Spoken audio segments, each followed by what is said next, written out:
Friends, welcome to the channel. ಹೇಗಿದ್ದೀರಾ ಎಲ್ಲರೂ? ನಾನಿವತ್ತು ಇನ್ನೊಂದು ಹೊಸ ರೆಸಿಪಿಯೊಂದಿಗೆ ನಿಮ್ಮ ಮುಂದೆ ಬಂದಿದ್ದೀನಿ. ಯಾವುದು ಅಂತ ಹೇಳ್ಬಿಟ್ಟು ನೋಡೋಣ ಬನ್ನಿ. ಈ ರೆಸಿಪಿ ಹೆಸರು ಬಂದು ಹಾಲು ಹೋಳಿಗೆ ಅಂತ ಹೇಳ್ಬಿಟ್ಟು ನಾವೆಲ್ಲ ಕರಿತೀರಿ. ಈ ರೆಸಿಪಿಯ ತಯಾರಿ ವಿಧಾನ ನೋಡೋಣ. ಒಂದು ಬೌಲ್ನ ತಗೊಳ್ಳಿ. 1.5 ಕಪ್ನಷ್ಟು ಗೋಧಿ ಹಿಟ್ಟನ್ನ ಹಾಕೊಳ್ಳಿ. ಅರ್ಧ ಕಪ್ನಷ್ಟು ಮೈದಾನು ತಗೊಳ್ಳಿ. ನೀವಿಲ್ಲಿ ಮೈದಾನ ಸ್ಕಿಪ್ ಆದ್ರೂ ಮಾಡ್ಕೋಬೋದು, ಫುಲ್ ಗೋಧಿ ಹಿಟ್ಟನ್ನೇ ಬಳಸ್ಕೊಂಡು ಮಾಡ್ಕೋಬೋದು. ನಾನಿಲ್ಲಿ ಮೈದಾನ ಹಾಕಿದ್ದೀನಿ. ಮತ್ತೆ ಒಂದು ಅರ್ಧ ಸ್ಪೂನಿನಷ್ಟು ಸಾಲ್ಟ್ನು ಸಹ ಹಾಕಿ ಚೆನ್ನಾಗಿ ಮಿಕ್ಸ್ ಮಾಡ್ಕೊಳ್ಳಿ.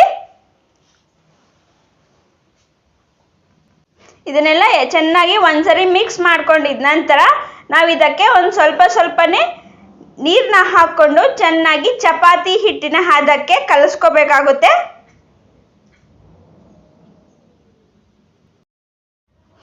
ಈ ಹಿಟ್ಟನ್ನ ಚಪಾತಿ ಹಿಟ್ಟಿನ ಹದಕ್ಕೆ ಬೆರೆಸಿದ ನಂತರ ನಾವು ಇದಕ್ಕೆ ಒಂದು 2 ರಿಂದ 3 ಸ್ಪೂನಿನಷ್ಟು ಎಣ್ಣೆನೂ ಸಹ ಹಾಕ್ಕೊಂಡು ಚೆನ್ನಾಗಿ ಮಿಕ್ಸ್ ಮಾಡಿಕೊಂಡು ಒಂದು ಸ್ವಲ್ಪ ಹೊತ್ತು ಚೆನ್ನಾಗಿ ಕೈಯಲ್ಲೇ ನಾದ್ಕೋಬೇಕಾಗುತ್ತೆ.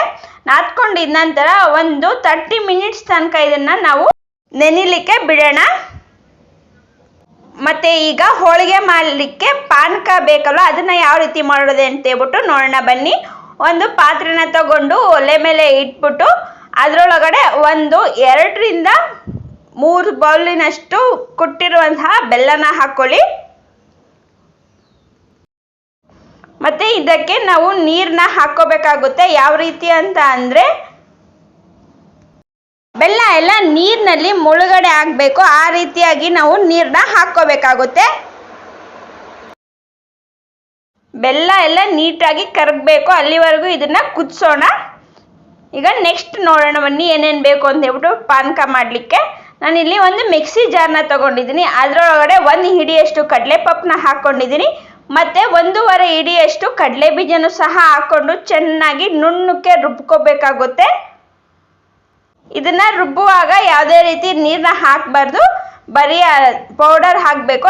ಅದಕ್ಕೋಸ್ಕರ ಕ್ಲೀನಾಗಿ ಪೌಡರ್ ಮಾಡಿ ಇಟ್ಕೊಳ್ಳೋಣ. ಈಗ ಬೆಲ್ಲನೂ ಸಹ ನೀಟಾಗಿ ಕರಗಿದೆ.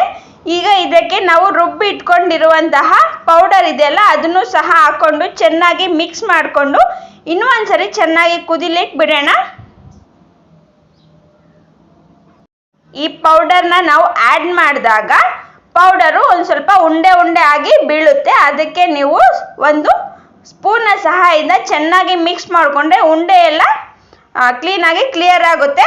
ಈಗ ಅದೇ ಜಾರ್ಗೆ ನಾವು ಒಂದು ಅರ್ಧ ಚಿಪ್ಪಿನಷ್ಟು ಕೊಬ್ಬರಿನ ತಗೊಂಡಿದ್ದೀವಿ.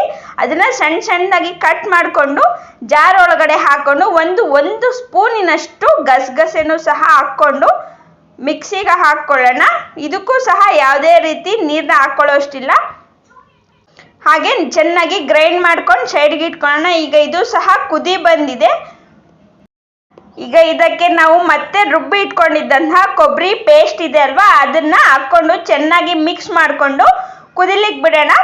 ಇದು ತುಂಬ ಚೆನ್ನಾಗಿ ಕುದಿಯಬೇಕು. ಮತ್ತೆ ಇದು ಕುದಿಯುವಾಗ ಲೋ ಫ್ಲೇಮಲ್ಲಿ ಇರಬೇಕು, ಇಲ್ಲ ಅಂತಂದ್ರೆ ಉಬ್ಬಿ ಈಚೆ ಬಂದ್ಬಿಡುತ್ತೆ ಕುದಿಯುವಾಗ. ಮತ್ತೆ ಕೊನೆಗೆ ಇದಕ್ಕೆ ನಾವು ಒಂದು ಸ್ವಲ್ಪ ಏಲಕ್ಕಿ ಪೌಡರ್ನು ಸಹ ಹಾಕ್ಕೊಂಡು ಚೆನ್ನಾಗಿ ಕುದಿಯೋಸೋಣ. ಇದು ಈಗ ರೆಡಿ ಆಗಿದೆ. ಸ್ಟವ್ನ ಆಫ್ ಮಾಡಿ ಸೈಡ್ಗೆ ಇಡೋಣ. ನಾವು ಆವಾಗಲೇ ಮಿಕ್ಸ್ ಮಾಡಿ ಇಟ್ಕೊಂಡಿದ್ದಂತಹ ಹಿಟ್ಟು ಈಗ ರೆಡಿ ಆಗಿದೆ. ಇದನ್ನ ಒಂದು ಸ್ವಲ್ಪ ಹಿಟ್ಟನ್ನ ತಗೊಂಡು ಚಪಾತಿ ಹಿಟ್ಟಿನ ಉಂಡೆಯಂತೆ ಸಣ್ಣದಾಗಿ ಉಂಡೆ ಮಾಡಿಕೊಂಡು ಸೈಡ್ಗೆ ಇಟ್ಕೊಳ್ಳೋಣ. ಈಗ ಸ್ಟವ್ನ ಆನ್ ಮಾಡಿ ಒಲೆ ಮೇಲೆ ಹೆಂಚನ್ನ ಇಟ್ಕೊಂಡು ಬಿಸಿ ಮಾಡ್ಲಿಕ್ಕೆ ಬಿಡೋಣ. ಹೆಂಚು ಬಿಸಿ ಆಗೋದ್ರೊಳಗಡೆ ನಾವು ಒಂದು ಚಪಾತಿನ ತಟ್ಟಿ ಇಟ್ಕೊಳ್ಳೋಣ.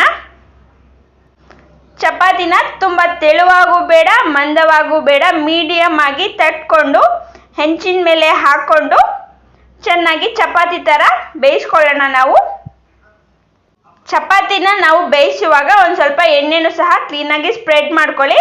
ತುಂಬಾನೇ ಸಾಫ್ಟ್ ಆಗಿ ಬರುತ್ತೆ ಚಪಾತಿ ಆಗ. ಈಗ ಚಪಾತಿ ಬೆಂದಿದೆ. ಈಗ ನಾನು ಈ ರೀತಿಯಾದಂತಹ ಅಗಲವಾದ ಒಂದು ಬೌಲ್ನ ತಗೊಂಡಿದ್ದೀನಿ. ಅದರೊಳಗಡೆ ನಾವು ಮಾಡಿಟ್ಕೊಂಡಿದ್ದಂತಹ ಪಾನಕ ಇದೆ ಅಲ್ವಾ, ಅದನ್ನ ಹಾಕ್ಕೊಂಡು ನಾವು ಬೇಯಿಸಿರುವಂತಹ ಚಪಾತಿನ ಅದರೊಳಗಡೆ ಹಾಕ್ಕೊಳ್ಳೋಣ. ಮತ್ತೆ ಅದ್ರ ಮೇಲೆ ನಾವು ಮಾಡಿಟ್ಕೊಂಡಿದ್ದಂತಹ ಪಾನಕನೂ ಸಹ ಹಾಕ್ಕೊಂಡು ಅದ್ರ ಮೇಲೆ ಮತ್ತೆ ಇನ್ನೊಂದು ಚಪಾತಿನ ಹಾಕ್ಕೊಳ್ಳೋಣ. ಇದೇ ರೀತಿ ನಾನು ನೋಡಿಸ್ತಾ ಇದ್ದೀನಿ ನೋಡಿ, ಇದೇ ರೀತಿಯಾಗಿ ನಾನು ತೋರಿಸ್ತಾ ಹಾಗೆ ಮಾಡ್ತಾ ಇರಿ. ಹಾಗೆ ಇನ್ನು ಉಳಿದಿರುವಂತಹ ಎಲ್ಲ ಚಪಾತಿಗಳನ್ನು ತಟ್ಕೊಂಡು ಚೆನ್ನಾಗಿ ಬೇಯಿಸಿ ಅದೇ ನಾನು ತೋರಿಸೋ ರೀತಿಯಲ್ಲಿ ಫಸ್ಟು ಪಾನಕ ಹಾಕ್ಕೊಳ್ಳಿ, ಮತ್ತು ಅದ್ರ ಮೇಲೆ ಚಪಾತಿ ಹಾಕ್ಕೊಳ್ಳಿ, ಮತ್ತೆ ಅದ್ರ ಮೇಲೆ ಪಾನಕ ಹಾಕಿ ಇದೇ ರೀತಿ ಪ್ರೋಸೆಸ್ಸಲ್ಲಿ ಎಲ್ಲನೂ ಸಹ ಮಾಡ್ಕೊಳ್ಳೋಣ. ನೋಡಿ ಈ ಥರ ಆಗಬೇಕು. ಈಗ ಎಲ್ಲ ಚಪಾತಿಗಳನ್ನು ತಟ್ಟಿ ಬೇಯಿಸಿ ಪಾನಕದೊಳಗಡೆ ಹಾಕಿ ಇಟ್ಟಿದ್ದೀನಿ. ಈಗ ಇದನ್ನು ಒಂದು ಅರ್ಧ ಗಂಟೆ ಸೈಡ್ಗೆ ಇಟ್ಟರೆ ಹಾಕಿರುವಂತಹ ಪಾನಕ ಎಲ್ಲ ಚಪಾತಿಗೆ ಎಲ್ಲ ಹೀರ್ಕೊಂಡು ತುಂಬಾ ಚೆನ್ನಾಗಿ ನೆಂದಿರುತ್ತೆ. ಈಗ 30 ಮಿನಿಟ್ಸ್ ಕಂಪ್ಲೀಟ್ ಆಗಿದೆ. ಈಗ ನೋಡೋಣ ಬನ್ನಿ ಯಾವ ರೀತಿ ಆಗಿದೆ ಅಂತ ಹೇಳ್ಬಿಟ್ಟು. ನೀವು ಇಲ್ಲಿ ನೋಡ್ತಿರ್ಬೋದು ತುಂಬಾ ಸಾಫ್ಟ್ ಆಗಿದೆ ಮತ್ತು ತುಂಬಾ ರುಚಿಯಾಗಿ ಬಂದಿತ್ತು. ನೀವು ಸಹ ಇದೇ ರೀತಿ ಟ್ರೈ ಮಾಡಿ ನೋಡಿ, ತುಂಬಾ ಇಷ್ಟಪಡ್ತೀರಾ. ಮತ್ತು ಇನ್ನೂ ಯಾರಾದರೂ ನನ್ನ ಚಾನಲ್ನ ಸಬ್ಸ್ಕ್ರೈಬ್ ಮಾಡ್ಕೊಳ್ಳಿಲ್ಲ ಅಂದರೆ ಪ್ಲೀಸ್ ಬೇಗ ಬೇಗ ಸಬ್ಸ್ಕ್ರೈಬ್ ಮಾಡ್ಕೊಳ್ಳಿ. ಈಗ ಇದನ್ನು ನಾವು ಟೇಸ್ಟ್ ಮಾಡೋಣ. ತುಂಬಾ ರುಚಿಯಾಗಿ ಬಂದಿತ್ತು. Thanks for watching. Bye bye. See you in the next video.